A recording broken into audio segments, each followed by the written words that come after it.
project. So, can you tell us about your feelings nung natanggap niyo yung news na magiging part kayo together ulit sa isang project, you know, coming from the success of Get By Me Love? Well,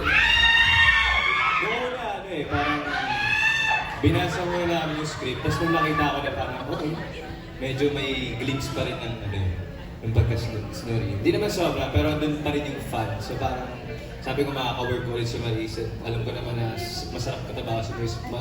Yung mga eksena namin talagang pumapatong-patong kasi dami namin naiisip talaga na pwede kong batutong lines na to, tapos sabayan mo ng ganito, yung mga ganun. So parang laging nagbibigayan kami palagi sa isa. Happy ako maka-work ulit sa Marisa.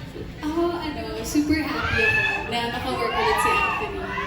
And, nung nalaman namin na action yung gagawin namin, as in, sobrang excited talaga kami. Well, ako, may pressure kasi hindi pa ako talaga nakasabak ng action talaga. Ever. Siguro yung action lang na nagawa ko na dapa, ganyan. Pero, galing yan. mga ganon. Pero dito talaga may intense training. And then, happy kami kasi yung mga scenes na nagawa namin so far, funny. Yeah. Nakakaaliw ulit. Kami na naman magbibigay ng happiness. And yeah, excited na makasama ko dito. Yeah. Nakita nga rin namin sa trailer, may konting kilig parts sa dun. Yes. Sweet. Oo, may Teaser lang abangan. yan. Teaser lang. Ano pa kaya yung mangyayari, di ba? Pag